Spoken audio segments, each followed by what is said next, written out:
Good evening, everyone. Sorry for the delay tonight, but Joe and I are both excited to be back here for Passport to the Paranormal. Oh, yeah. How are you doing today, Joe? Good. I'm psyched. Yes. I'm psyched. You're. I know you're tired. You worked a long day today, so. Oh yeah, I kind of had a feeling tonight was going to end up that way with the person I was closing with. She was. Oh boy. I mean, I'm still considered new, but she was newer than I am. Oh God, the blind leading the blind, huh? Exactly. And we were joking even at the end of the day. We're like, we bet our manager did this just to test to see how good we are. That's okay. But, people will forgive us. Yeah. But anyway, so when you guys join us, make sure you say hello. Let us know you're here. I do have 4 questions that we did not get answered from the last time we aired with our guests tonight. So I guess we'll bring them in first, and then we'll just. Hopefully you remember where we left off last time, Joe. I sure don't. We'll figure it out. Hey guys. Hello. Hey everyone. Where's Kenzie? I just see your hand. Yeah, Kenzie's face is there. Okay. All right. Well, welcome back. I mean, this is such a hot topic that we wanted to do a part 2. And I was just talking to Heather. I know we had a bunch of questions that we weren't able to get to in the first show. So we could get into those, and then we could talk about the event that we held a couple of weeks ago at the house, which was a huge success. And I was really excited to be part of it. So what do we have, Heather, for questions? The first question came from Shannon. She wanted to know, have you thought you're maybe dealing with the devil? With a devil or the devil? It says a devil. Yeah, I mean, if you're asking me, I'd say no. It was something very strong and negative, yes, for sure.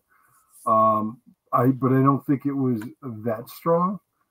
I've worked on worse cases personally, but I'd like to know what the family has to say because they had to live there.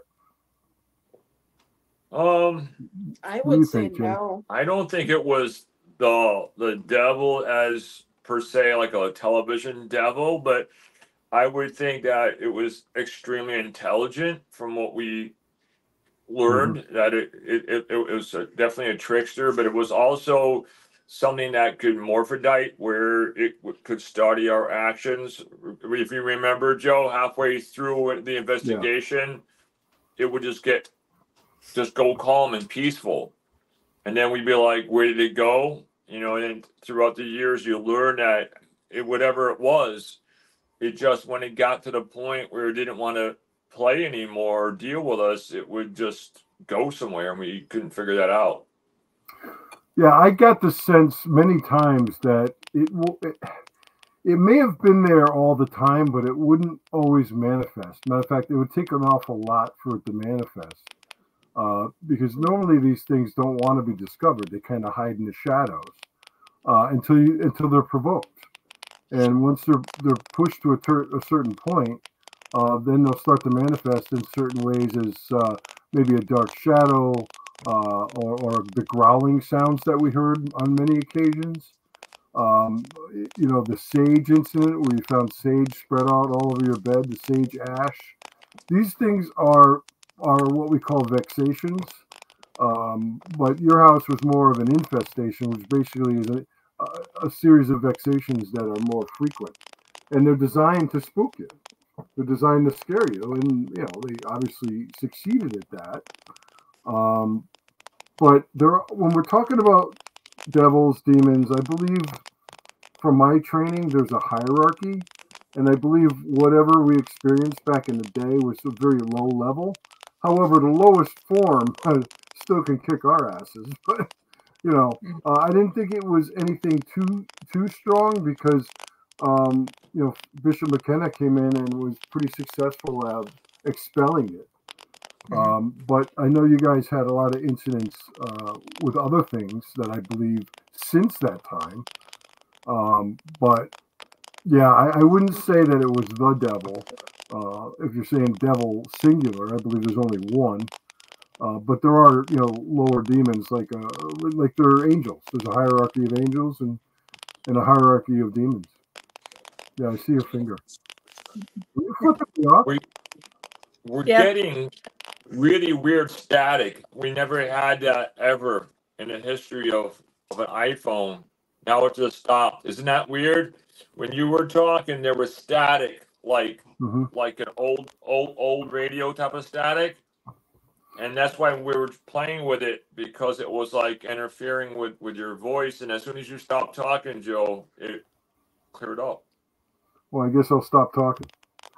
No, no, you're fine. No, don't, no. Yeah, it might be Joe's microphone even. Hold on one second. That's what I think. Or somebody's. Yeah, because I muted him and it went away. Nope, there it is. Yep. You guys hear it, right? It's not all in my head anymore, right? Nope. Right. Okay. Yeah, it's coming from your guys' microphone. Mine is good. No, Joe's good, but when I mute yours, it comes back, or it goes away. Are you using the microphone on your phone? Yeah. Yeah, we're using our iPhone. Maybe it's a little bit close. You're not using the iPhone for camera, though, right? No. Try moving it away from the computer if it's right next to it. If you're just using it for the sound.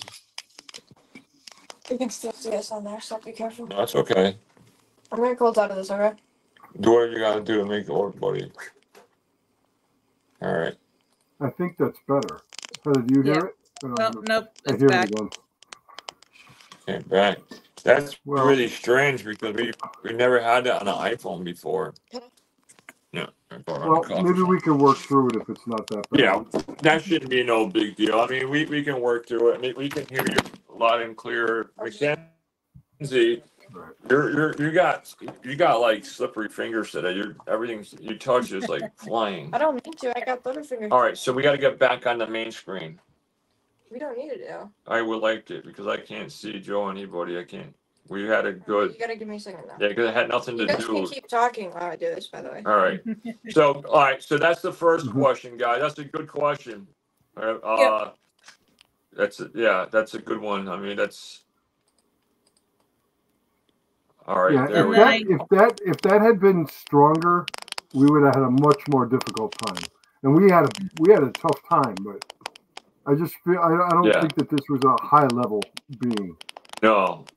I think it was something else. I mean, I don't think it was a demon at all. I think it probably from maybe another realm or dimension, maybe. Well, whatever it was strong enough to affect at least 3 investigators where they're no longer in the work. Yeah. You know, and we won't mention their names, of course, out of respect for them, but, you know, one of them was a good friend of mine that was so badly affected by what was in the home that he's really not involved in this work anymore. At least to my knowledge. Yeah, I mean, it's and just even around the people we know, a lot of strange deaths happen around us too. You know, people that we know die. We didn't get into that last week a little bit, or last time we got a little bit of it with John and those guys that died. They were young. All right. I think the static is coming from what's happening is on your phone. Your speaker is feeding when we talk into your microphone. I think that's where the interference is coming, because it only happens when Joe or I talk. Okay. So that's not I can think fixed. of. We'll do all the talking. Right. I'll just do sign language. And then Dion Carolone said, "Where do the ley lines fall on the property? It feels like a portal." That is a good question, Don. I have to check with Jesse because you looked that up for me. I don't know at this point. To be honest with you. We don't know, but it's funny because a lot of mediums who are really credential, like Scott Allen, Iris, right? Petra, a lot of other people, they feel that there's like a portal, but I think it's not always open, that it opens and closes enough where something can jump in and out. But it's interesting how all 3 of them picked up without even knowing about it. I thought that was kind of interesting. I'd have to look because I think Jesse looked up that information. The way how Iris and Vivian and Carmen, they are able to travel. I mean, I don't know what that means in English. But they were actually, when we had that meeting and they had the recording going, but they were also traveling, and they said we have a portal upstairs in the bedroom, but it goes all the way down to the cellar, where actually stuff could come in and out. Huh. And he said they also told me that we have people uh, going through who don't really belong to the house. It's just kind of like, I don't know, a hotel. I don't know.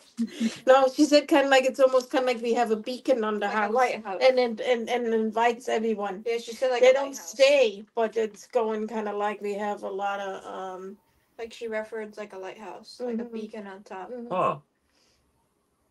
This was Oh, now told yeah. from 3 people that that is kind of like a house where it likes to go people Yeah, through. I was told recently by a friend of mine who's a very gifted medium that there was a tear, like a tear in the spiritual fabric, for lack of a better term, and that was allowing things to come through. You know, I mean, there's so much history to the area. I don't even think a lot of this stuff is related directly to the house. We may never know that, but you know, there's been so much tragedy in and around the home. You know, Yeah. in the neighboring homes and outside and in the area being as old as it is. It's at least back to the early 1800s. You know, Yeah. we're still looking to verify that the house was built in the 1700s, but records are very, very scarce once you get to like 1846. There's not much information before that. And I know you got the 1771 from the lady from the town hall. Is that my memory? It's on our deed. So when we got the deed of the record, it says 1791. Now, when we talked with Paul Gadarowski, the guy that lived here from 1963 to 2001. We talked to him briefly, and he said that we had one of the oldest houses in the area, and that he had the documentation at his Boy Scout camp in Brimfield. But he wanted us, it was kind of weird. I mean, he seemed like a nice guy, but he wanted us to pick him up one day, and he wanted us to drive out to the Boy Scout camp and buy us a pizza. And he was gonna dig us up their records, but it was kind of weird the way he invited us out. I don't go out in the woods with nobody unless I know them, you know. I just one of those things, you know. If someone invites you in the woods, you always say no, you know. Now, the deed that you're referencing, is that an official document that you received from the town hall? Yes, when we went to buy the house, it's on the house. So where things got messed up, and this is where it's partially our fault, because we were trying to get house insurance, and a lot of places would not insure a house that was 1771. We ended up getting State Farm, and we actually said it was a 1924 house. So our insurance agent came out to verify it, because on the deed, you know, when it says 1771. So she came up, and when she saw all the modern sheetrock, she went with the 1924. But when you go in the basement, which you've been in the basement, you see the old hand, the 2 main beams, which are logs, you know. And they're held together with the dowels. With the wooden peg. So that one misconception of 1924 is actually from ours, because we had to get house insurance. But then the other one came in is because the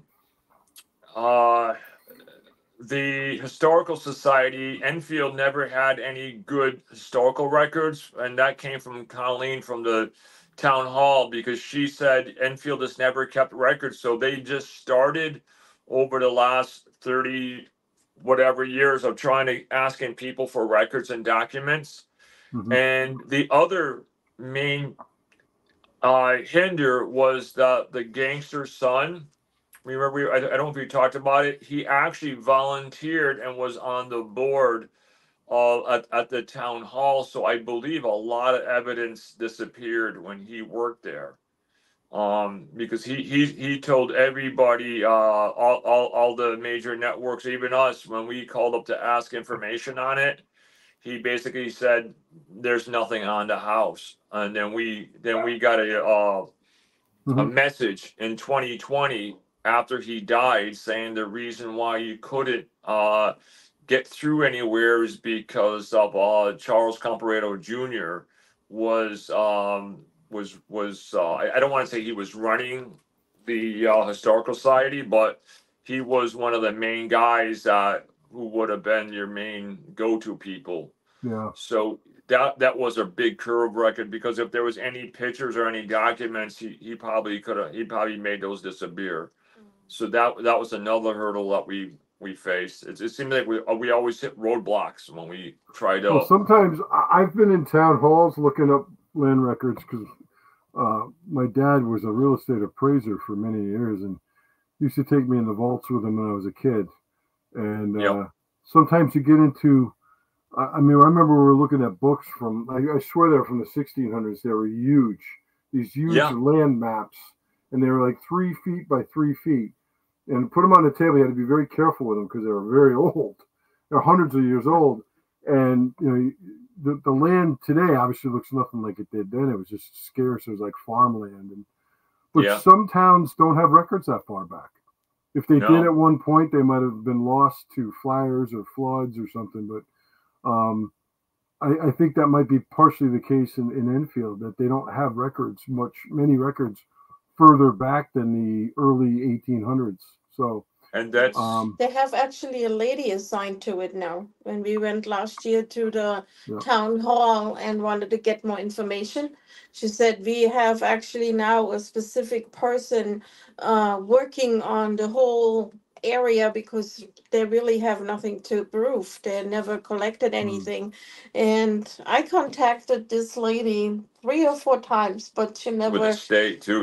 with the state, but she is here from Enfield. I don't want to say was her name now, Enfield but ever she- part of Yeah. another community? Right there watching.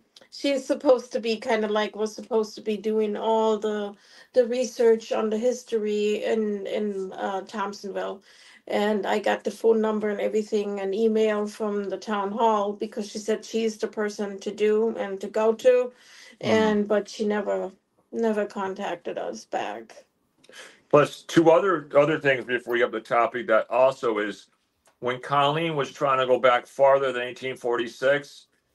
Back then, it got her screwed up because it 1846, shifted. you mean, right? 1846? No, Well, yeah, 1846. when Henry Thompson sold the house. 1846. Yeah, because what happened was, prior to that, to go back farther, instead of going 100 feet this way, 70 feet this way, it goes into rods. It's an older form of measurement. So, which you probably know from your dad, it would say, let's say 37 rods, and this, and Conley said a rod forget could how many be, feet a rod is. I'd have to look it up. I don't remember. Yeah. So that was one of the other. That was one thing, and then the other thing was they didn't keep records, and then the other thing was Paul Gadarowski also for taxes too, was when they were doing a book called The History of Enfield, and he was kind of I don't know what you would say. He tried to avoid paying taxes. So whenever somebody came around, that's why he never put no money into the house, because he didn't want to pay the town any money. So that's why the house was in such disrepair, because even though he had the money, he didn't want to pay in taxes. So whenever they appraised we're still paying taxes on that 2-car garage or that barn where the guy hung himself, and we can't get the town to take it off, because when the appraiser comes out, they still see, they still go back and they said, no, we're still paying taxes on a building that's not here no more. So, all right.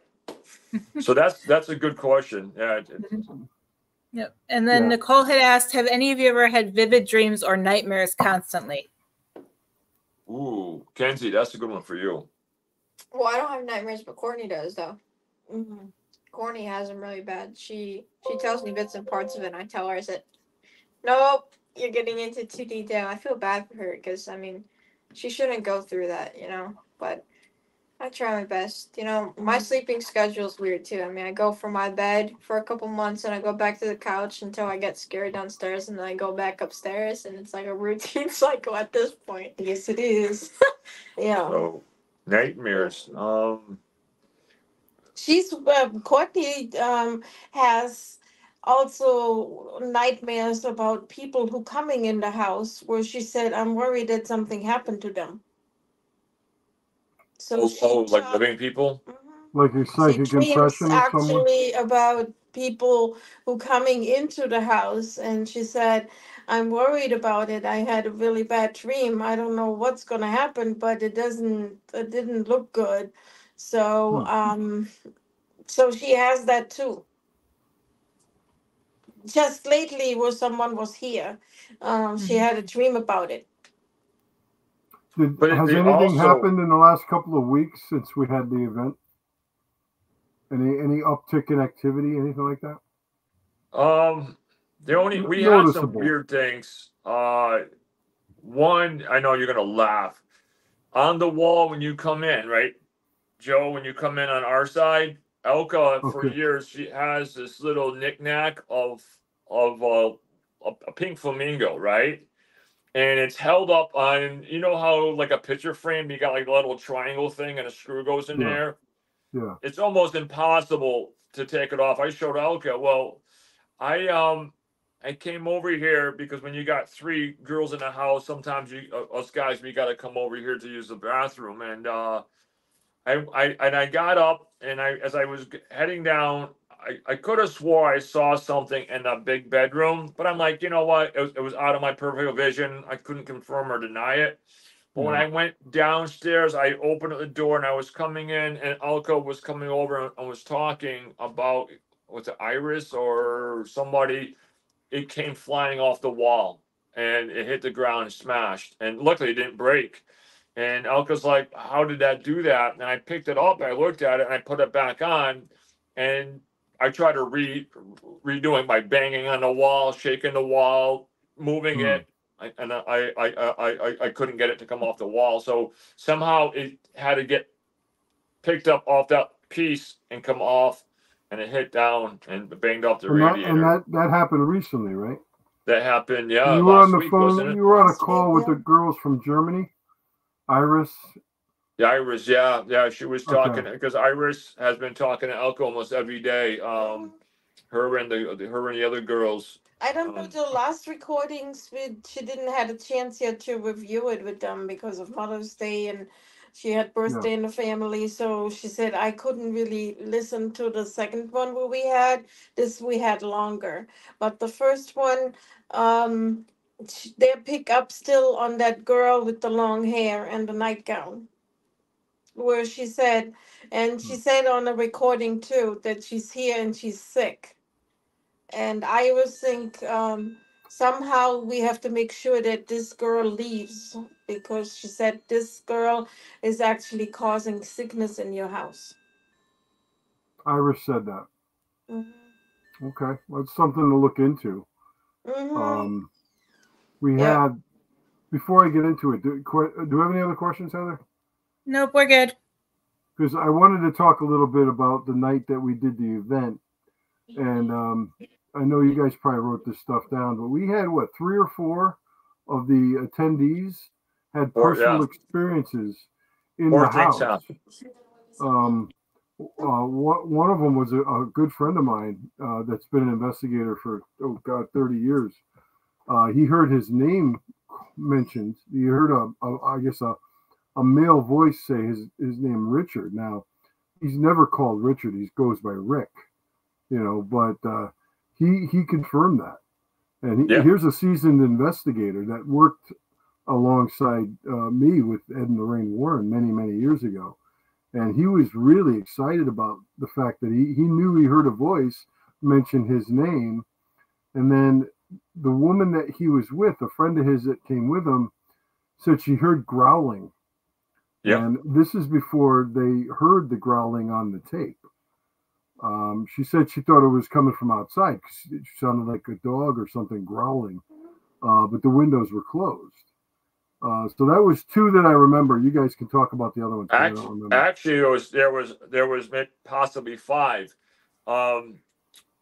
When Richard growling too. Yeah. And I remember now she had growling too. Yeah. So before I lose out, when we were upstairs with Rick, with those girls, remember one was a skeptic, and Rick's friend.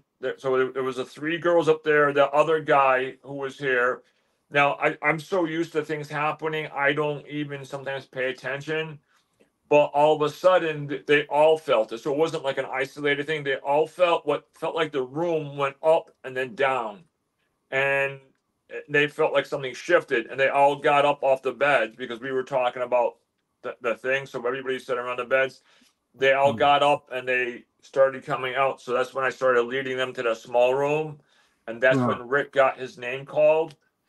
So that was the two things there. But the other one was when you were talking, remember I got up, I went over, I was standing next to Fernando, and all of a sudden, it felt like there was some kind of weird breeze coming down the stairs. It was like, and Fernando felt it. The person felt it. They looked around, and then it wasn't constant, like something blowing down the stairs. It was like something, the way Fernando said, it felt like something came down the stairs and went past everybody. So that was the growling, the two things upstairs, and then after everybody left, I went behind everybody, shut off the lights. Elka went back upstairs, shut off the bathroom lights. We went over with you to the car. And you remember I looked up, I said, oh no, I said the lights are on. Yeah, the lights are on. That's right. I forgot about that. And Elka said, no. She said, I shut all the lights off. She goes, Joe, the lights just came on. I saw it. So Elka verified that the lights came on. That's the first time we've ever had anything like that happen where we had multiple, I'm saying multiple things happen in one night in a very, very long time. So you had to go back in after I left. You had to go back upstairs and turn the lights off again. Did you? I remember seeing the lights on now. Yeah. And you were sure you had turned them off, but they're definitely on. I can definitely confirm that. No, because I wanted actually when we got ready to bring the stuff to the car, I wanted to have it happen that we only just close the door and go to bed. So I made sure that I didn't have to come back on this side. So I went upstairs and then kind of like, oh my Lord. And then, I went upstairs again and the bathroom light and the hallway light was on. And that happened years ago. Two lights? Two of them? Two lights. Yep, the bathroom and the hallway light was on. I mean, obviously it could be something. I would obviously try to look for some kind of other explanation, like maybe when you turn the switch off, it wasn't completely turned off. I mean, who knows? But they never came back on again, right? So you shut them off again and they stayed off? No. They stayed off. Interesting. And so that was a good night that night. I mean, I think we led one non-believer to face her fears and became a believer. Yeah, well, the young lady that was there, she was pretty adamant that, Heather, this is important. This nice lady, but she's like, I would have to see it. So I said, okay, well, I've got some compelling footage I'm going to show you shortly. I said, I'd like to get your take on it after you've seen it. And, do you see her facial expression when she saw the video? She was like, wow. And so after we were done showing the video, I looked at her and I said, are you convinced now that there may be something here? And she's like, yeah, but I'd still want to see it. I said, be careful what you wish for, young lady. Yeah. But, look, I don't doubt people for saying, look, I need to see it to believe it kind of thing. Show me. Some things you just got to take on faith. But I think she was pretty convinced after she saw the footage, because this was, totally authentic footage that was captured some 17 years ago. But, definitely respect her for her opinion, but she's like, nah, I'd still want it to like show up in front of me or something. I'm like, yeah, you don't want to wish for that.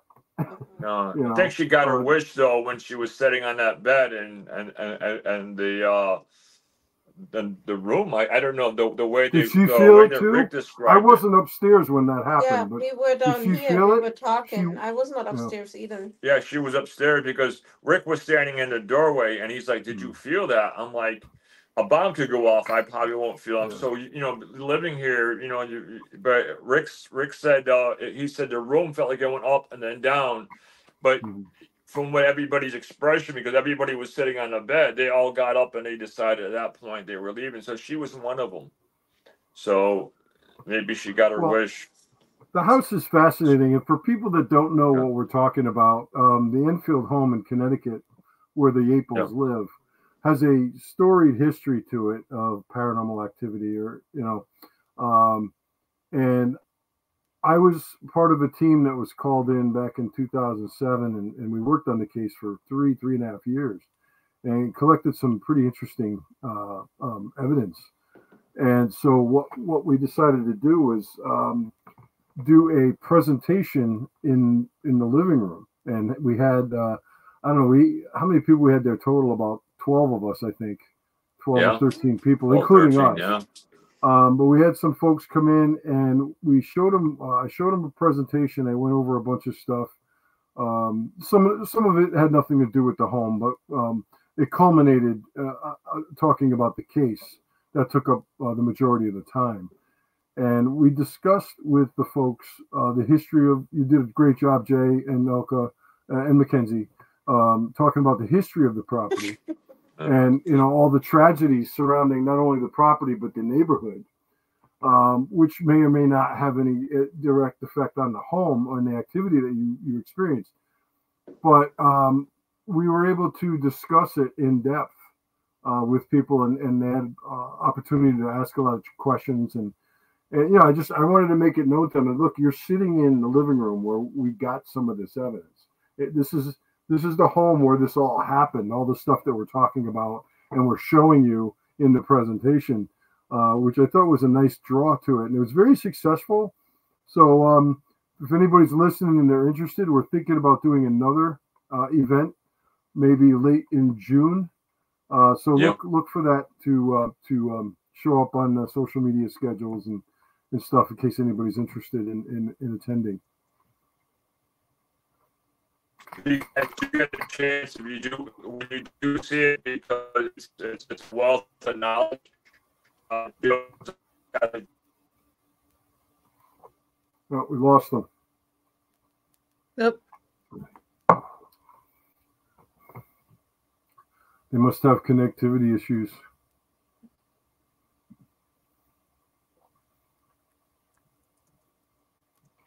Oh well. We'll see if they can come back. That's on their end, Heather, right? Yeah, that's not over here. Well, I mean, do you have any questions, Heather, about the event that we had there? No. I'm just wondering, if people. This is weird. Okay. Weird things are happening with static. Yeah, we can hear you. Okay, we got you back. All over. That's my case. Are you guys having a problem with your internet service? Can you hear us now? We have no volume. We can hear you. Can you hear me? It's got to be on the phone. We have no volume on the phone.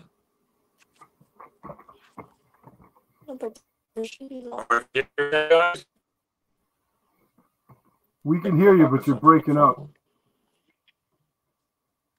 All right. Can you hear me? All right. Clear. All right. You can. No. You join.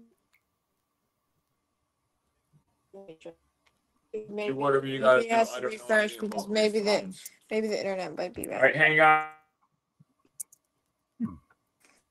Okay.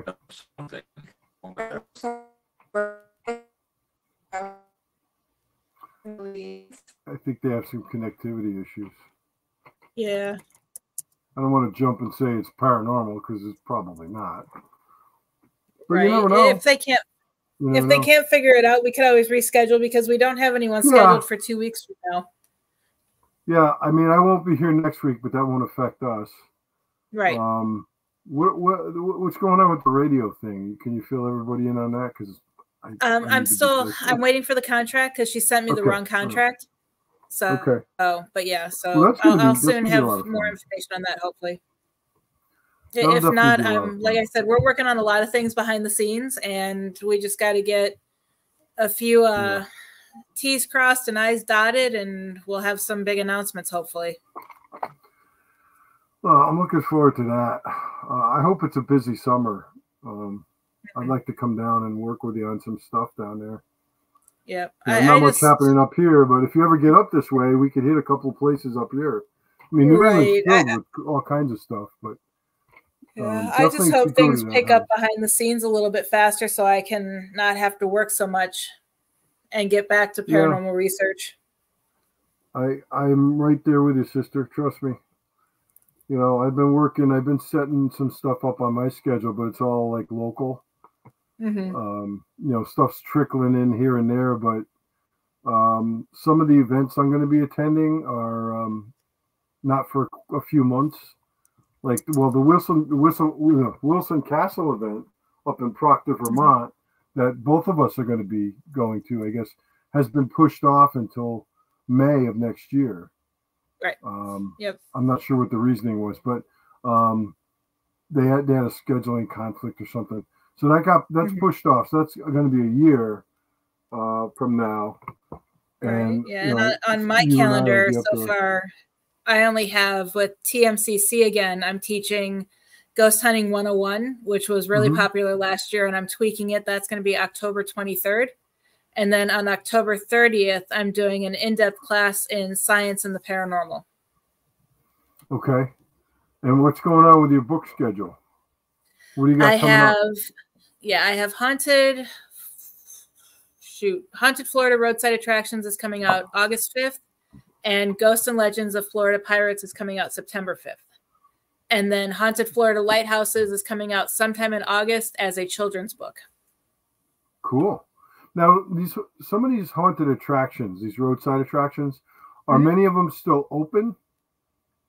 I mean, are they open to the public, or are they just okay? And do some of them have like haunted tours, stuff like that? No, not one of them did. I mean, one did because it was a cemetery. Okay. I'm just wondering for you and I, if there's a way to do presentations at this place, and we could talk about, or you could talk about, you know, the research you've done on the I need to go back through because there was a lot. I mean, some of the stuff, I mean, it was as simple as like one, we have the grave of the oldest person or oldest man in America. He died at, I think it was like 130 some years old. I heard about that. That's where he's buried there? Yeah, he's buried about 20 minutes from our house. And we actually went to his grave and took photos for the book and did research on his history and his life. And even though it's not what you would think of as a typical roadside attraction, it's listed as one in Roadside America because people will go out of their way to go see his grave. I would like to see it if I'm ever in the neighborhood. And then it's not too far from Spook Hill, which is one of those gravity hills. Yeah. And that has an interesting story with it. I mean, you know, I was thinking about if there's a way we could partner with some of these places, if they're so inclined, and obviously talk about the place and the history and all that, but also to give us an opportunity to educate people on what we do.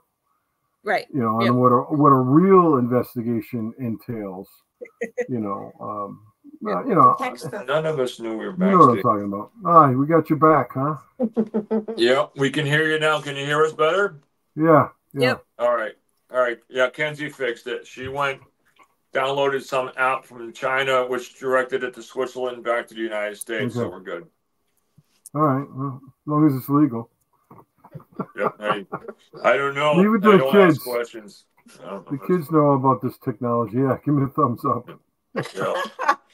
So I mean, where did we leave off before we lost you? I don't remember. How did you remember? Something about Black Hawk helicopters coming in to get Mackenzie for an illegal app. No. No, we were talking about about we were wrapping up with the house, and that night, we talked about having another one.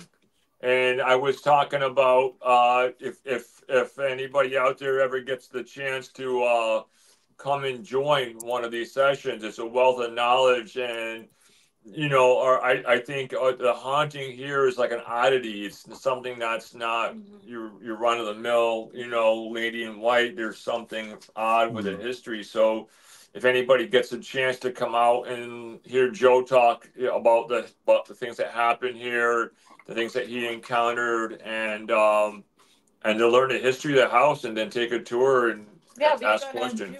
We want to do also an investigation. Yeah. We bought some new toys, so we can. Yeah, I'm also thinking of a way that we could turn this into a place where we can educate people.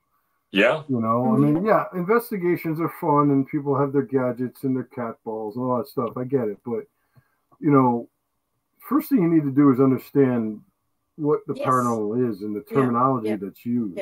Because a lot of this terminology, demons, exorcism, all that stuff, it's thrown around into a big mix, like a word salad, and people don't really understand what they really mean by infestation, vexation, obsession, oppression, possession. I mean, there are reasons for these terms, and they are stages of certain things, but it could almost be like an educational hub. Heather and I were talking a little bit about educating while we lost you there for a couple of minutes, because Heather's done a lot of research for her books. I said, what would be neat is if Heather and I could go to some of these places that she's researched and do kind of an event / presentation, at the location, and people would not only come to see the location, but they could learn, from Heather, who's done all the research on it. Yeah. The real history behind, like the real history behind your house. It's like, okay, you come here, we're going to talk to you about the history of the house and what we captured there, what happened to the family, what you've been living with for all these years. I find that fascinating, even after being involved in this work for almost 40 years. I'm always fascinated by the work. I never get tired of it, is what I meant to say. Yeah. Yeah, because and the people were engaged. I mean, they were interested in it too. So they were completely engaged. Yeah. Everybody was very, very engaged. And Rick, my friend Rick, that was there. I'm glad he was able to validate a lot of the stuff I was saying, because he was taught by Ed and Lorraine as well. I think he joined the Warrens in 1991. So, we're talking, a long time. Let's not go back that far, because I was a young puppy back then too. Now I'm like an old dinosaur. But you know what? It was great because I got, like I always tell people, pick my brain. And having Rick here and having Fernando and those other people here, they were very inquisitive, and they were really picking our brains, and which was awesome, because there's things surprisingly, you don't think about. They were very knowledgeable as well. Yeah, Fernando, he was a very knowledgeable. I'm going to call him a young man, because compared to me, he was young. Yeah, so I think it's great. And before we hang up, maybe we should tell them about what we're thinking about doing for the October thing, and possibly what we might do. We'll talk about it towards the end, so we'll keep everybody on the edge of their seat here, what we think about doing for an after Halloween thing here. Yeah, we need to get Heather up for that one. Yeah. Well, we were discussing, Halloween unfortunately falls on a weeknight, so you can't really do anything on a weeknight. Yeah. But we were talking about maybe that Saturday right after it, which would make it November 2nd, I believe, would be that Saturday. We might have some kind of special Halloween haunt event. We can pull it off. We've got a lot of ideas that we're throwing around, but we've got I'm a lot of jump interest. Out of the closet like a birthday cake. No. Well, there's a lot of interest. That one we could possibly do sort of an open house thing, because if we do a closed lecture like we did last, we can only get so many people in the house. It's an old house, and it's not very spacious. So we've got a few months to think about that, but I like the idea. of it. And then, do an investigation. People can stay and bring their toys if they like. But what I love to hear is the people that come up that are having their personal experiences, like we talked about a few moments ago, because those were, unsolicited. I mean, these are people like, I just heard growling behind me. I thought it was a dog outside. I'm like, the window's closed. There's no dog outside. No. But she was adamant of what she heard. I think somebody else heard it too. Elka, did you say that earlier? I don't know. That's why I asked you to write it down, because I knew I wasn't going to remember. No. I had my experience a couple weeks ago next door. Had that crowling. I didn't. She asked me that night if I have animal, or if we have animals. I said, yeah, we have animals, but they're next door. And first of all, I did not know where she wanted to go with that. And she said, no. I don't mean it that way. I wanted to know if animals around here right now. But she still didn't say that she heard the growling. She said it afterwards. And then she said to me, that's why I asked you if you have animals.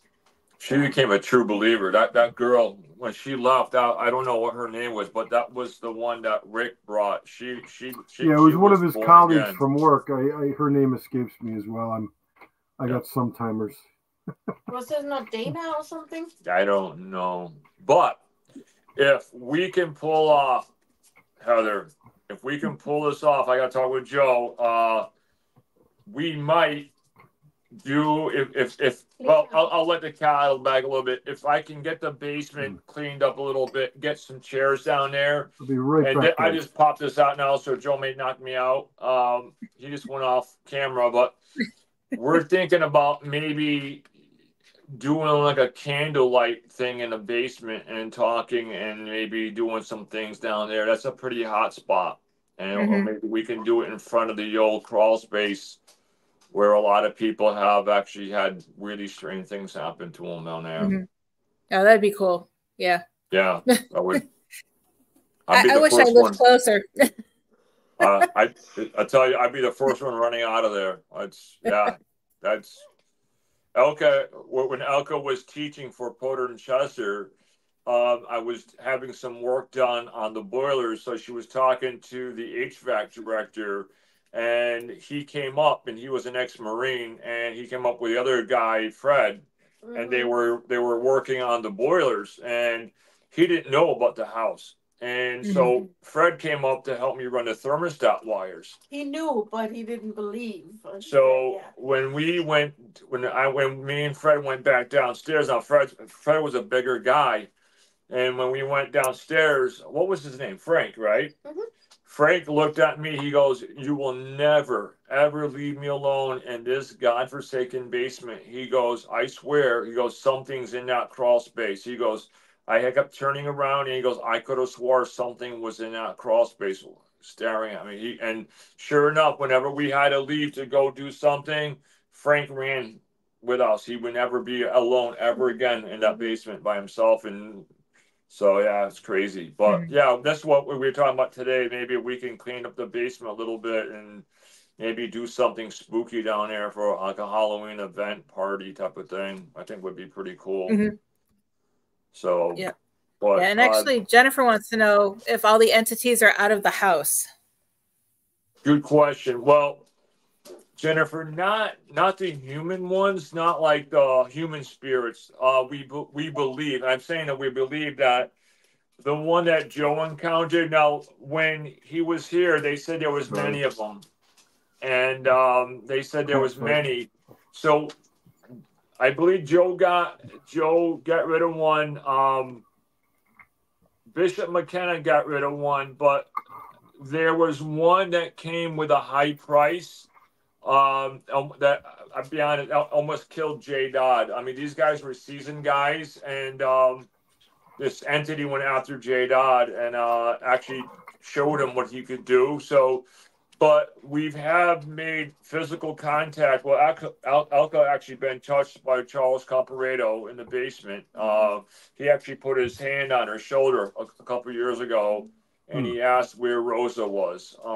So we still got about, I would say they picked, well, through the course of this year, they picked up on 3 or 4 different teenage girls. Mm-hmm.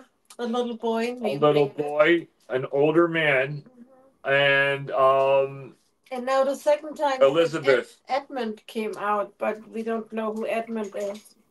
He came out last week again, but we have Edmund. I never heard of. Yeah, no, there was no twice, but we have no idea who that is. And Susan's another one. A girl named Susan popped up over the course of the year. We don't know who Susan is, but it popped up on Scott's thing when he was here last year. When he was doing that voice box, a girl named Susan came up, and then another team came in and asked who Susan was. We had 3 different teams over the course of the year asked for who was Susan. They made contact with Susan, and I have no idea. The only Susan I knew or I know of was Charles Comprovado's son. That would have been the gangster's grandson. He was the one that committed suicide. His wife's name was His wife was Susan. But she's still alive, so I don't think... Are you sure about that? Yeah, because Terry searched it, and really? she's still alive. Well, I think it suffices to say... What's that? I was going to say, it suffices to say that the house still seems to be active. Yeah. Now, Jen, I know Jen, and Jen, you need to come to the house. Stop being so afraid. Yeah. You need to come to the house.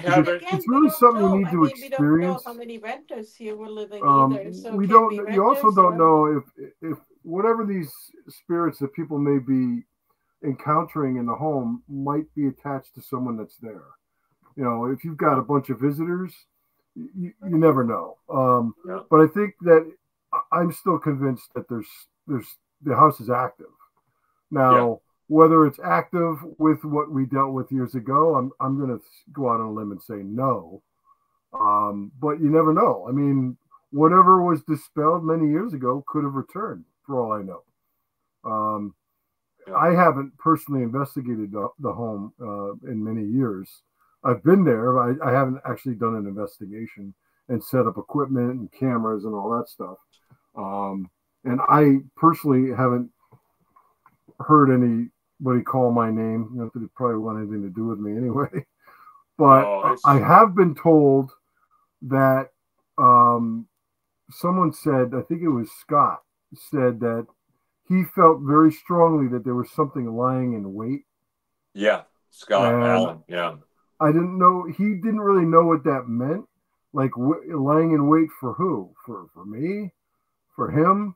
You know, so it's one of the reasons why he asked me to come that night that he was there, because I guess he told me he'd feel more comfortable if I was there. I said, okay, you know. But that night also went off pretty well without any issues. I was more concerned or curious if anything happened after everyone left that night. You know, like the lights being left on or turning back on. That's mysterious, but, you know, it could be explained away as something else. That type of stuff is very rare. We haven't had that stuff in a long time. But needless to say, Jennifer, and anybody out there, you're safe. Knock on wood. We haven't lost one person yet over the last 18 years. We haven't. Nobody has disappeared willingly in the walls. Jen wants to come to that house. I know she does. Yeah. No one's vanished. I mean, anybody who willingly came out left. Maybe some people came and they vanished. Germany really believes firmly too that thing is dormant somewhere. Yeah, well, let's not wake this thing up, because that was one hell of a battle, which Joe can contest. That was not fun. I would be comfortable not dealing with that again. Yeah, believe me, it's not something that I look forward to, because if that thing comes back, Heather, you got to come up. I'm just when he was talking about the basement earlier, I would be happy to sit down in the basement and just sit there alone for a few hours.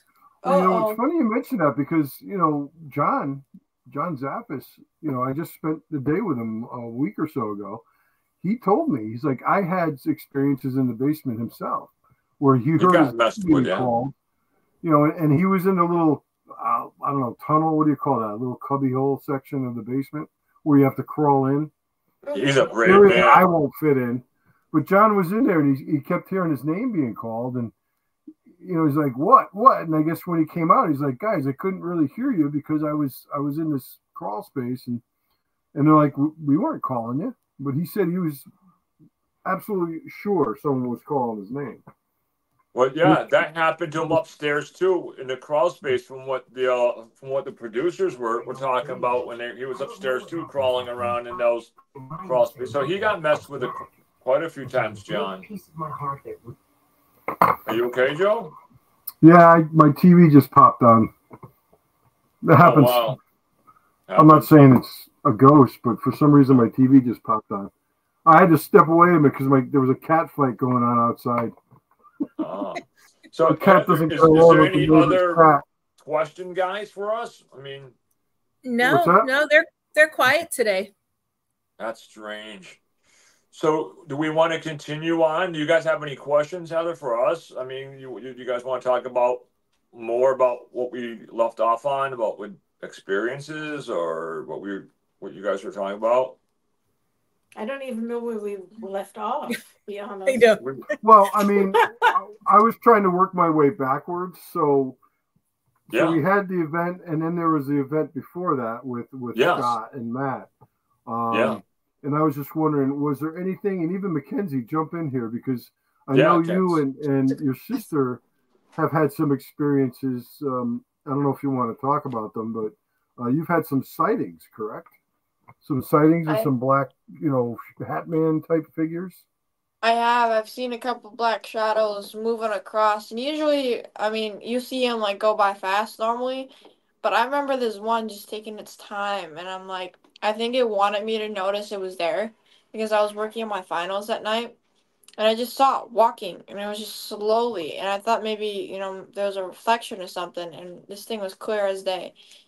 I'm sitting there, I'm like, okay, I think that's my time to go. Was this in your room?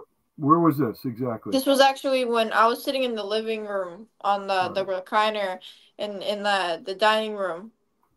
It just walked right across the table. And I'm like, okay, I'm done. And then I'll see it like peek around the corner or something like that. When I go around the corner, I'll see it standing there, especially with the girl too. Oh, you still see that girl? Did Mom tell you what? Yeah, she told me. Yeah, I see her in the attic a lot. That's where I mostly see her, in the attic. Yeah, and one question I have real quick is based on the research that I'm working on for another project. Are any of you RH negative for your blood type? Meaning blood type, right? Right. She's asking because she's a vampire. No. No. No. I'm only asking because we found in our research that about 80% of those we've interviewed that have had Hatman experiences are RH negative. What are that's in? I have no idea. I'm A positive. I know that could go to the military because that's nice. You guys need to know. I know we have the blood type because when it's somewhere in our.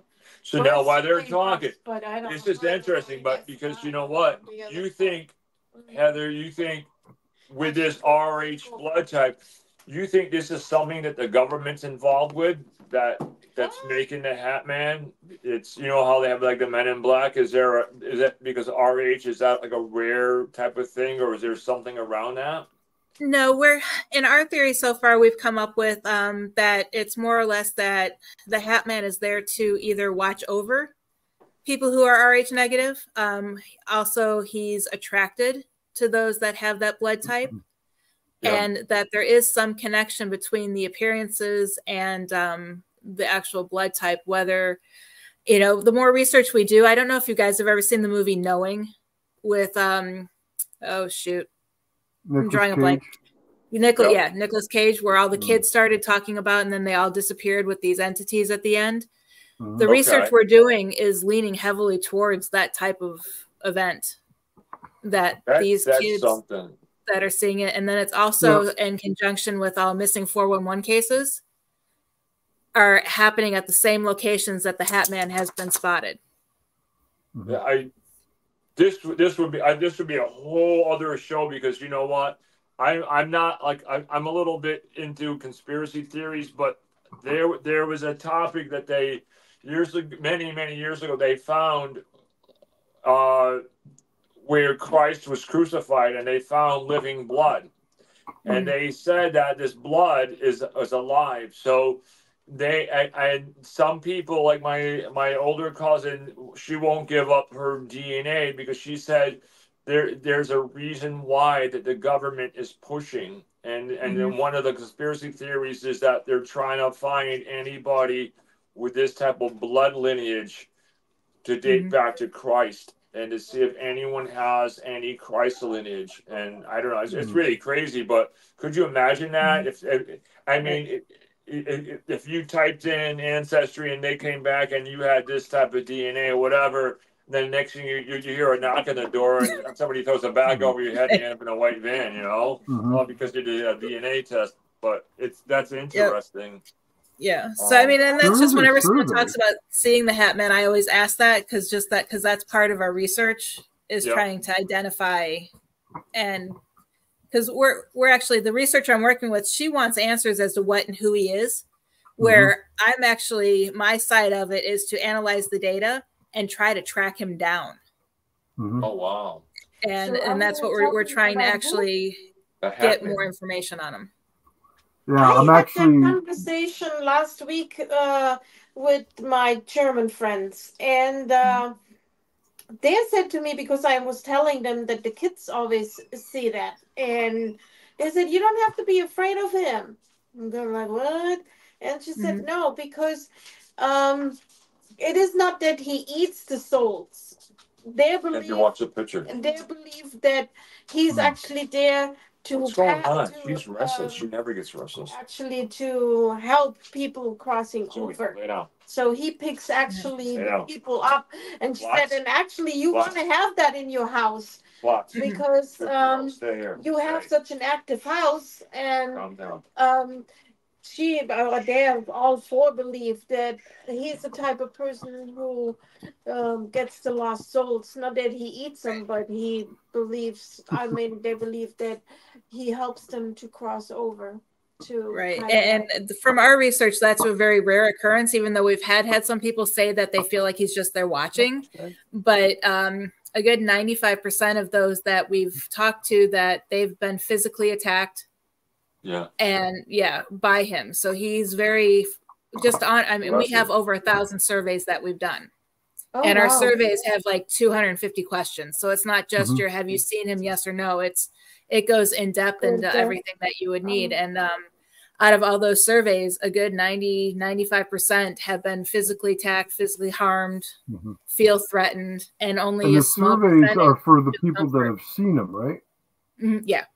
I forgot what Philomena told me, but it might be advantageous to have them take the survey. Yeah, I think I'll make sure the girls have seen it. Yeah. Yeah, there's with the shadow people here. My brother saw him twice, and the last time he saw him, he was dead. I mean, that's a big mysterious thing there too, guys. There's a lot of weird things happening around, like my brother, my sister's death. I mean, there's a lot of weird things happen. I mean, since we moved in here, my life has never been the same. Just with not just the history of the house, but people, a lot, like most people who come to the house, they don't know.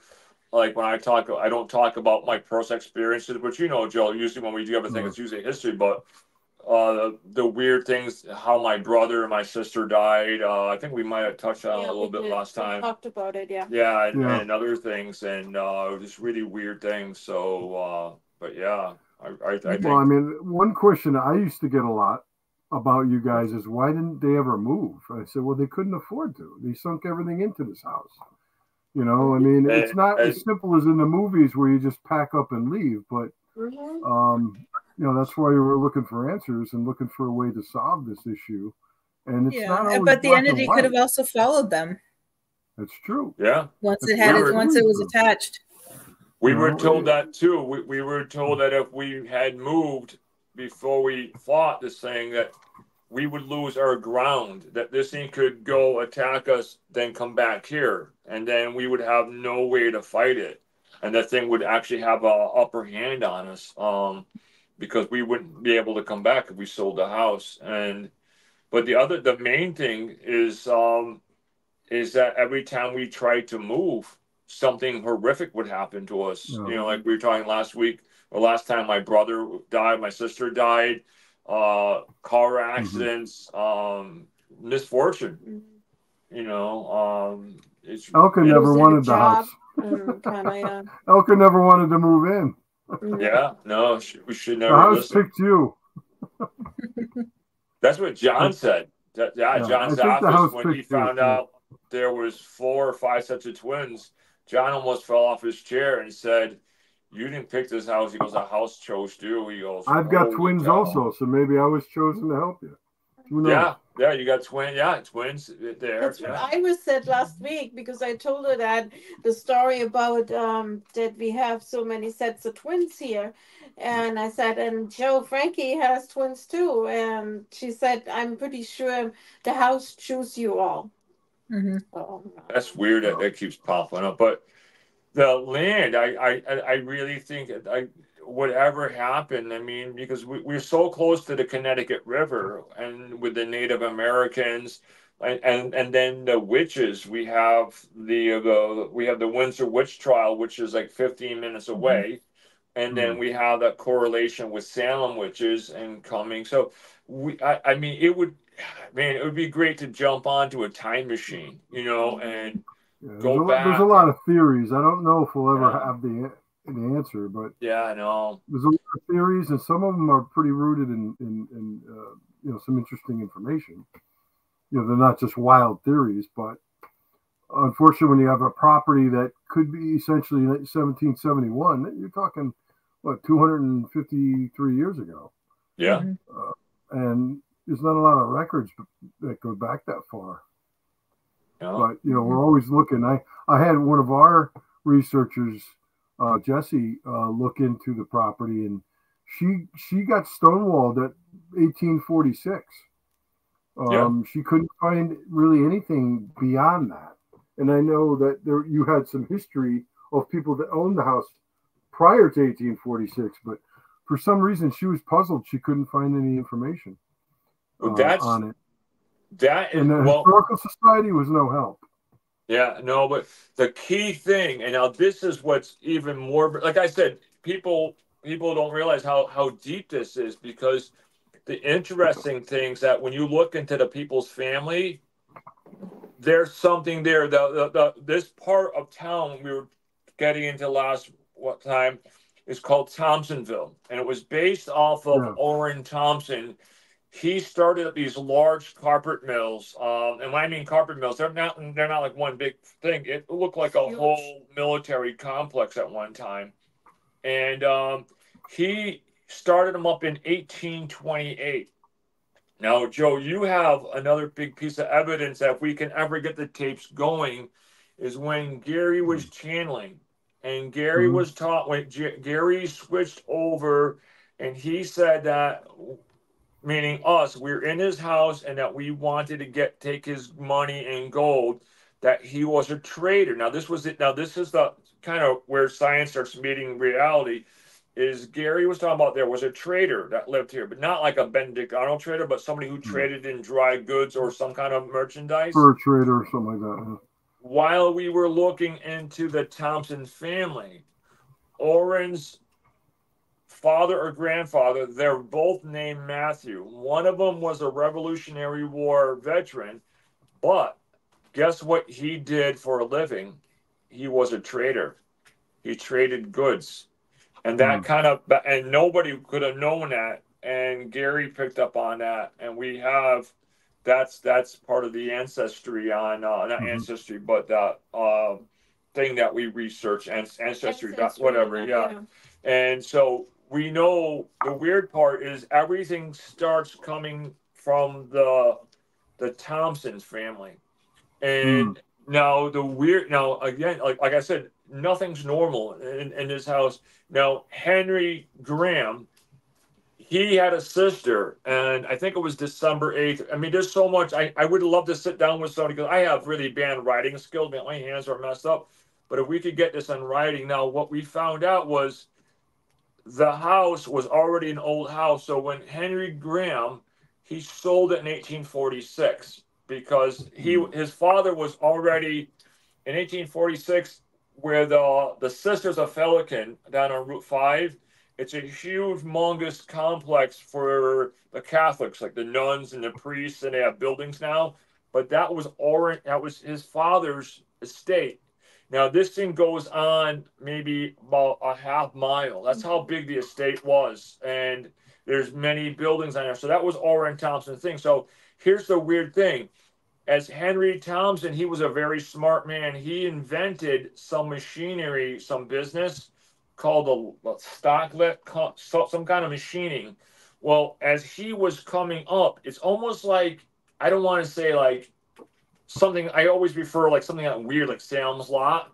As he's coming up to be the next super rich guy, his father was nominated as the richest man in Connecticut and parts of New York City. Now, in 1850 something, what was weird is Orrin Thompson, he loses all his money. He becomes the poorest man in Connecticut, we find out. Then Henry Thompson, it's kind of like almost like the movie Offering or something like that. Henry Thompson, after he sells the house in 1846, that December, it's like somebody has to pay a price. And this is all theory, so don't quote me on this, guys. His sister dies December 8th. Orrin Thompson's daughter, which is Henry Graham's sister, dies. No, I don't know if she died in the house. We can't find that out, but I know it said that she died. Now, what happens is, that's when the first death happens, is in 1849 on February 22nd, which was Horace Abbey. But now after that, it gets even a little bit stranger.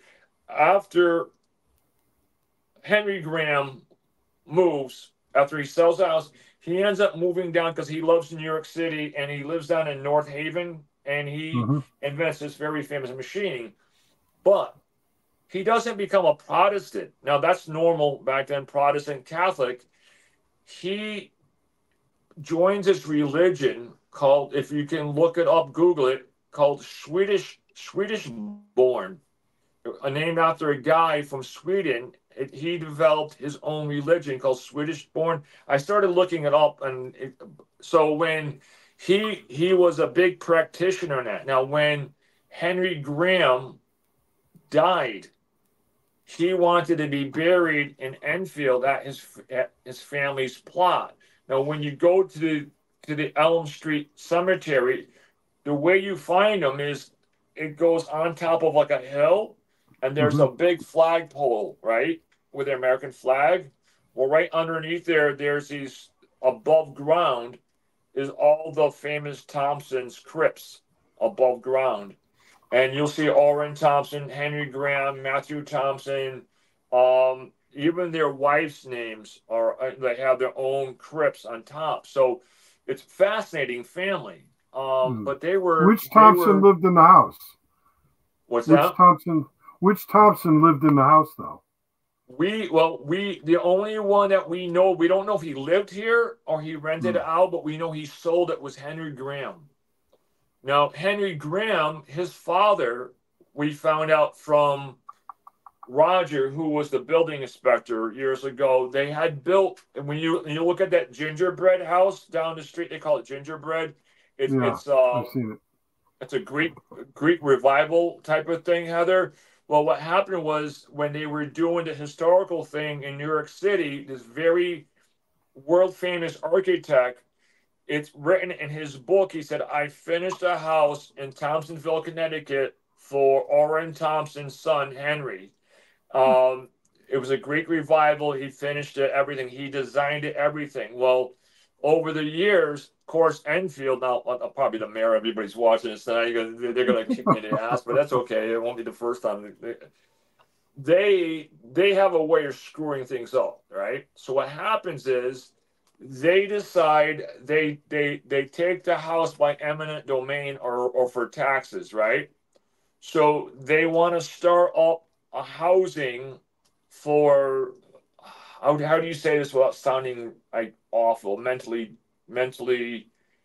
not deranged, but mentally challenged people, right? For like assisted living, right?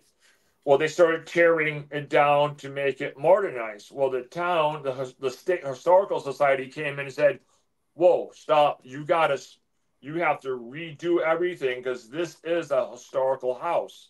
This was Henry Graham's house that was built by his for his father. So they had to restore all the gingerbread designs, everything at the Greek revival. So now the town still owns it, but the funny thing is, again, nobody wants to acknowledge this, even though we have the proof. We have it right there on the deeds of the transfers, right, of being houses being sold. That this was in the Thompson family, but so maybe they didn't live there, but they owned it. They owned it. So I think it was. That's why I said going back, if it was 1771, it could have been.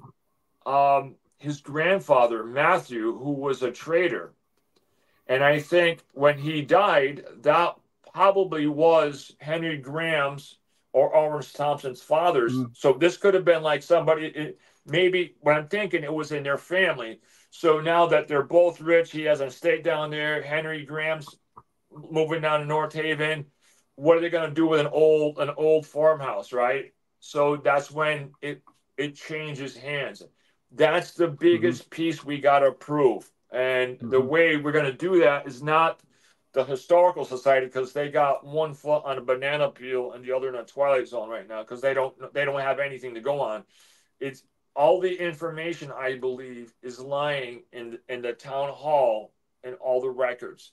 And that's where Colleen went. And that's where she said to this day, she's stuck because she's not one of those people, a land person, that can go past, because it goes to the rods and reels, Does she still work there? She works now, but here's the weird part. Again, everything's strange. She never, ever got fired or laid off from the town. But since she started working with us, strange things happen in her life. Some stuff I don't want to get into because it's very personal. Yeah, no, it's had something to do with her son, but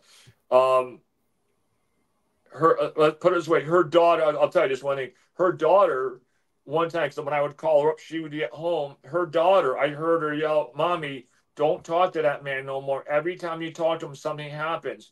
And sure enough, when I was talking with her, Colleen screamed. All her shades in her living room went flying up. And she said, "I told you, Mommy, not to talk to that man anymore. He's spooky." I'm like, "I'm not spooky." She goes, "I know that, but my daughter thinks that you're strange." I said, "So doesn't my wife. She thinks I'm weird too." But what happened is Colleen said, "I'm not that skilled to go back." She goes, "I know it goes back to rods and reels, but," she goes, it's the information's at the city hall. If you can get, what do you call those people that do it, like some not a title search, but a surveyor, somebody who's an expert in that. We would have to hire them, and that could be expensive, and they're the ones that could break that boundary.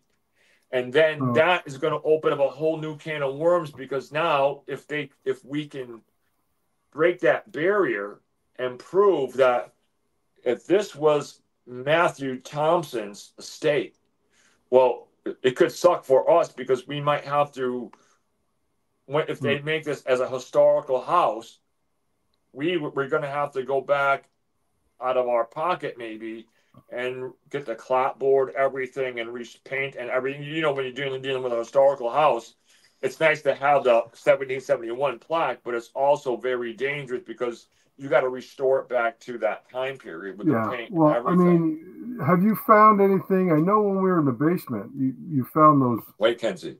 wooden dowels that look like they were hand hewn. And yeah. So we know. Did you see that, there's Heather? no question about it's an old house. No. Yeah. Jay found a whole bunch in the wall or something. these wooden dogs. I actually have mine. You gave me. Yeah, I gave it to. I gave one to Joe. It's But in that you could little see bag. that it was hand hewn, and that's what they used instead of nails. They didn't have nails. So they use these to hold the joist together.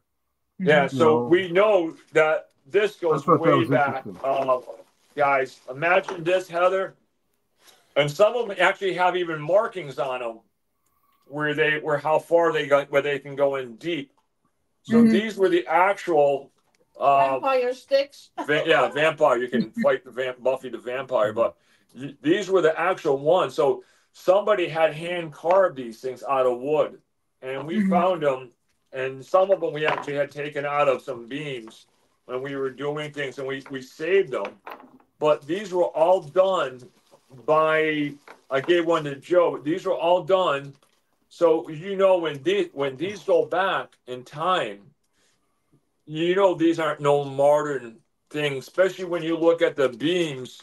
I mean, they had lumber mills way back in the 1860s where they were cutting wood square, on especially being the river down here, having the big wheels and those giant saws like you see at Sturbridge Village.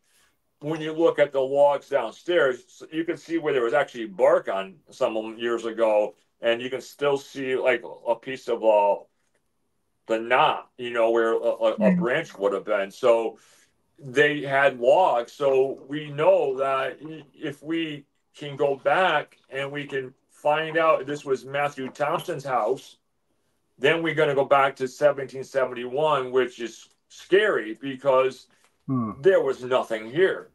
And so if there was nothing here, and when you look at the old maps, even like on our website, the way we found out was people don't realize that is that when this is crazy stuff is that when you have to really be like a real detective when you're dealing with this, because to a common person or even like a regular paranormal investigator, that they're not going to know this. They're going to say, well, no, your house is 1950 because that's what the town says. But when you look at the old maps, you can see one of the older maps, it says M.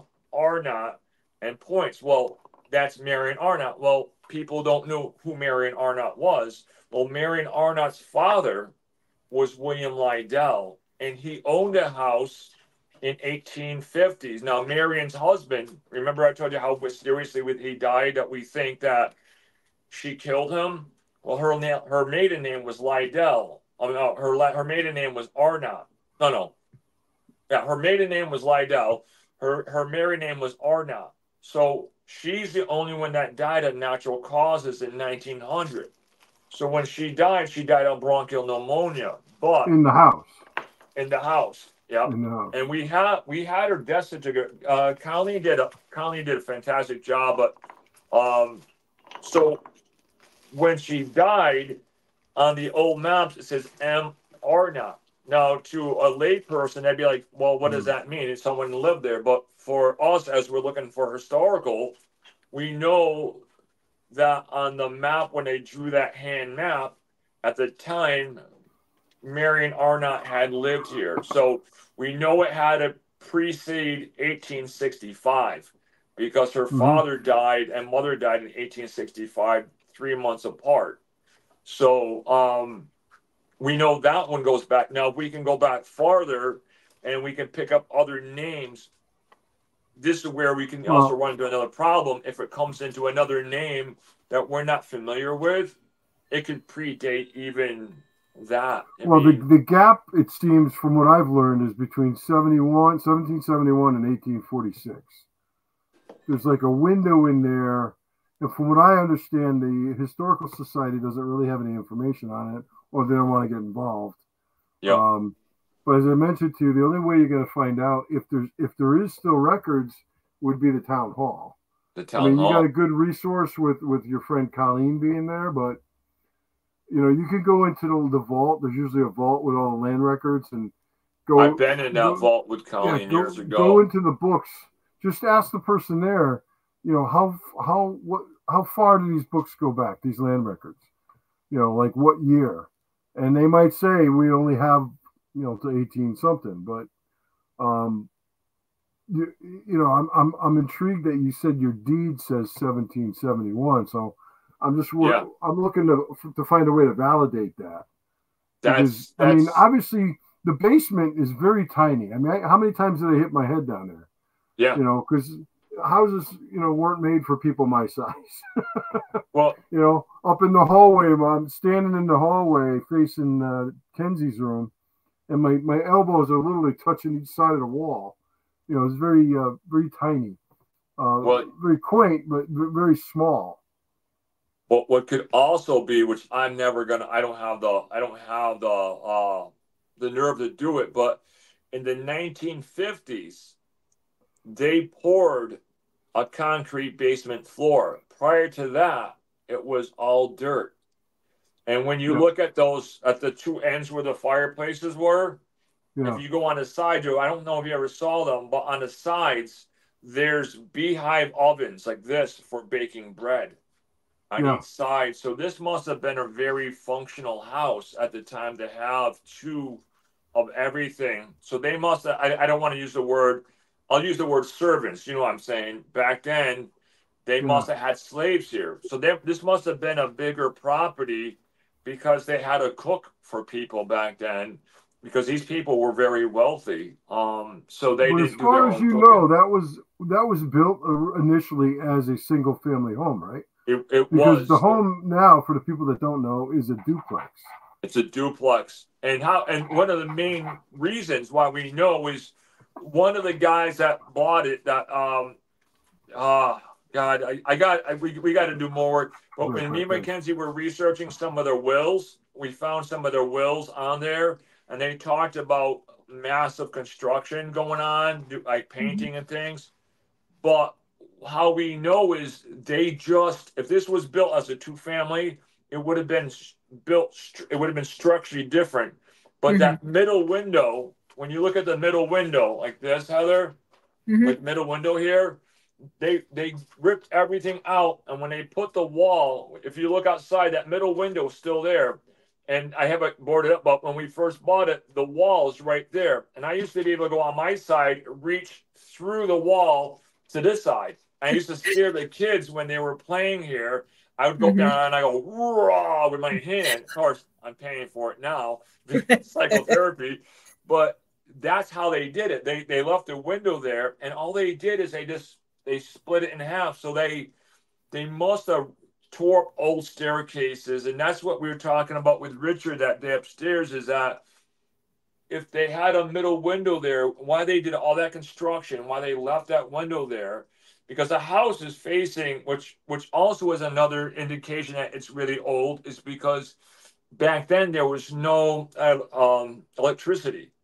So they built it east and west because the sun rises in the east, which would shine the morning light down into a hallway, and so people could see and also probably the moon. But then at 1 or 2 in the afternoon, when the sun goes to set, the sun would be facing the west. So at all times in the hallway for the staircase, it would be lit up by natural sun. So we know that, but it's the renovation that was done. They just split it in two. So I think they did it, and that's why I think they did it when Mary and Arnott lived here, because it had to be for somebody, if like an in-law or somebody related, because if they were going to do it to have two strangers living side by side, I think they would have removed that whole entire window. Right. And I think they would have tore that whole thing down, and they would have sealed it off. So it's really complex, but it's fascinating at the same time. Like, I think I showed you guys, I don't know if I showed you, I know I showed the people who was here. This was Henry Graham Thompson right here. This was on his death. This was his obituary card. So this was Henry Graham, and he died in 1905 or 1903.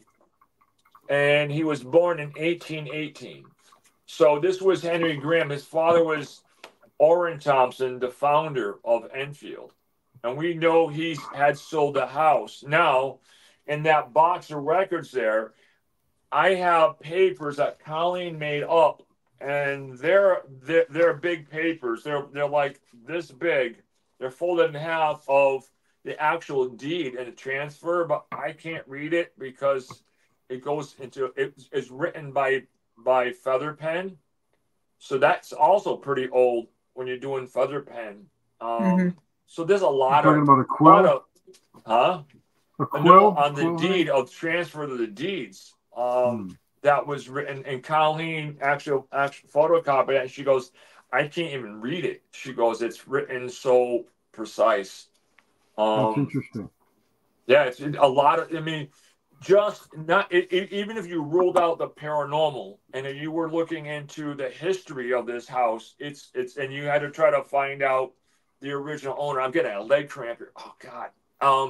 It's fascinating. That's what got me intrigued. Not so much the ghosts, but like on this paper that Elka has. Like this is all when they were so born. what Colleen had written down, and this is good, Joe, too, because this is only a piece of it.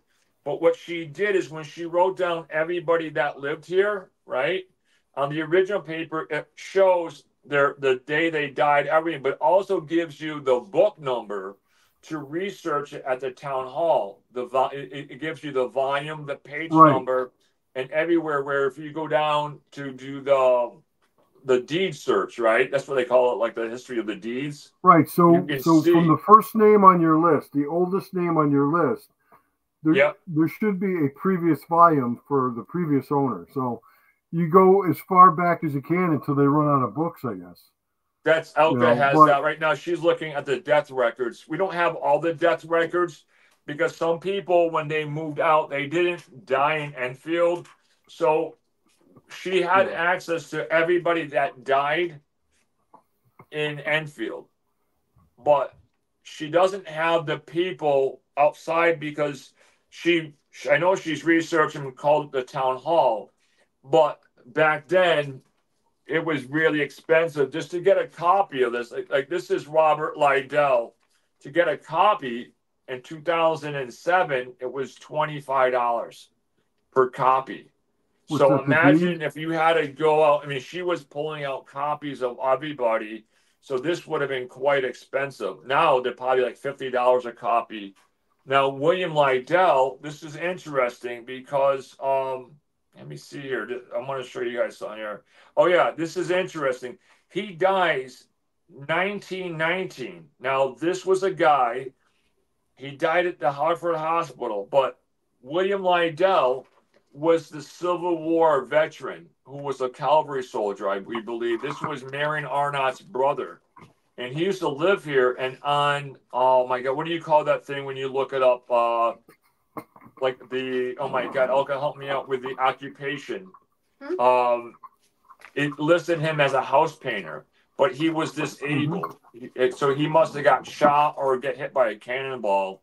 So this is his death record, but he didn't die in a house, but she picked it up because there was 2 Robert Lydells, and he died of, I can't even pronounce it, but he actually, let me look here. I'm looking to see if there's anything on here. What'd be interesting is that we know what's been happening in the house over all the years, but what if none of that has anything to do with the history of the house? You know, I mean, the activity I'm talking about. Yeah. I guess unless somebody was into black magic or something like that over the years. I mean, there was some tales of witchcraft. Right, witch trials, trials, Native Americans. Windsor. I mean, I guess we could theorize, you know, till the cows come home. But I haven't found anything that directly links anything that any history to the actual activity. Right. You know, especially not to what This was a house with the 2 chimneys. See, Joe, we're on this side. That's what it looked like way back when. Yeah, so this, then one of them is torn down, which would be over here. That's where we believe. But the interesting thing is, you know, you would expect people to die of smallpox or alcoholism was rampant back then. Everybody drank. That's what they did, right? But you don't see anybody dying from any of those like from like tuberculosis, which was rampant back then. You don't see anybody dying from smallpox. You know what I'm saying? It's really weird. You see them dying from falling down the stairs. You see them from suicides. You see them cerebral hemorrhaging, So it's like, if we could find somebody that said, okay, John Smith, he died from smallpox, or he died from, what was that other word you always hear on TV from I don't know, they use a certain word for a virus. Pneumonia, or Marion Arnold, like when she died from bronchial pneumonia. Tuberculosis, TB. Yeah, so, but you don't see any weird, just, you were looking for, like I was looking for people dying from diseases, and that is when Colleen's like, you know what? She goes, this is strange. So it's anyhow, even if there was no ghost, like I said, just it's fascinating, the house in itself, I mean, you add that, then you add the deaths, the hauntings, the people who were involved in. Now you got a mixed pot of where do you go? I mean, but it's fascinating. There's definitely a lot of history to the old house. Yep. But see if you can get down to the vault. I'd like to know if you can get any further back than 1846. I know Bob Baker, and we tried, but before you guys go, you know what? We had a visitor here last night. Elka, go get your friend. Oh. You remember who we were talking about last time? You're talking about...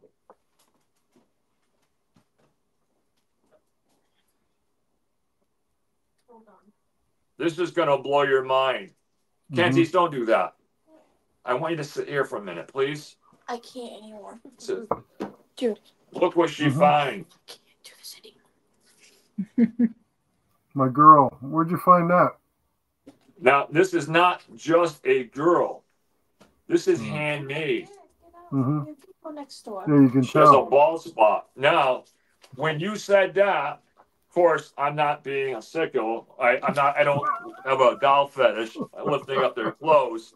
But you mentioned a heart, right? Look at Joe. Joe's all embarrassed. This I had was to take my handmade. medicine. Yeah, this was handmade. This somebody's grandmother or somebody made this a long time ago. And this was actually hand sewn. So somebody who wanted a Raggedy Ann made this. We found this at a used store. Savers in West Springfield, Mass. And how we found it, it was laying down and it had all the yarn for hair all over the place. So Elka's going to fix it. So as we were looking into the eyes, people out there in Radio Land, see the eyes? Oh, Kenzie, my coffee. You're fired, Kenzie. I'm sorry. It's late. I have to take a shower. I know. So you can see they were like, what's that? Needle point stitch? Not threaded, how they went like this. And on the nose, you can see Is there a tag on it anywhere? Now we're getting weird tagging a doll off. Because I don't see a tag, but what I do see... The ones with the heart were made by Knickerbocker, I believe. Yeah, you can see... I'm wondering if they took a part of a doll and recreated it or something. Yeah, you can see how it was all hand sewn. Elka can tell you better about the dolls. I'm not a doll... I just went through the paper, and we'll have to do a show on dolls. Who were living here, her name is Knickerbocker. No. We'll do a show on haunted dolls. Hey. So you tell them. But yeah, so this is her. You can see where she's hand stitched. So I mean, I just can't believe I'm playing with dolls on a podcast here. And I mean, next it's going to come up is the doll transgender. I don't know, guys. Don't ask me these questions. Everybody asks me questions like this. I'm like, please don't ask me anything except for it's a Raggedy Ann homemade doll. So where did you find this doll? At Savers? This was at that used store called Savers. Yeah, I know the store. How long ago did you find that? This week. Sunday we took a ride. And Zoe, lay down. Maybe it's a haunted doll and somebody got rid of it. I know, right? But it's or somebody, yeah. So so I said to Elka, I said, you wouldn't believe what we paid for it. What do you think we paid for this thing? $10. Huh? $10. $2.50. $2.50. I said, Elka, I said, she's like, I don't know. It's I said, no. definitely I haunted. said, you're gonna buy Somebody wanted that to get rid of doll. it. I said, you're gonna make Joe's day. So we bought the doll, but is it haunted? Is it gonna levitate? Well, it is actually kind of levitating now, but no. But I think it's a great conversational piece. Yeah, but think about it. Somebody got rid of that, and they wanted to get rid of it for $2.50. There's got to be some history to it. Yeah, thanks, Joe. It's not that I have enough issues. Whatever. But yeah, I mean, show. But yeah, I mean, you could test it with a K2 meter. But isn't that cool though? $2.50. We were talking about that, about looking for the heart, and I said, and at first we got excited because of the thing there, but then I'm like, no, somebody's grandmother hand stitched this for somebody who probably could not afford one. So this isn't like something they just went out and bought. I mean, they're not hard to recreate. Yeah, no. If you had a sewing machine and yeah, Knickerbocker. You tell Joe this stuff. I don't know. You find stuff. Knickerbocker was. You get me. Knickerbocker, I think, was the original maker of these dolls. Right. Because so on this Annabelle death doll certificate, is a Knickerbocker, and I have on a this death certificate behind me, which is Knickerbocker. On the death certificate, hey, right? Yeah. I mean, this is nothing haunted, guys. Don't freak out. Elko was looking on a death certificate, and one of the person's last name is Knickerbocker. There you go. Maybe the doll came home. Ada Knickerbocker. Oh my God! Look at the time. Yep. Oh, so, but thank you guys for coming back on again. Oh my God! It's after 11. Holy crap! Yeah.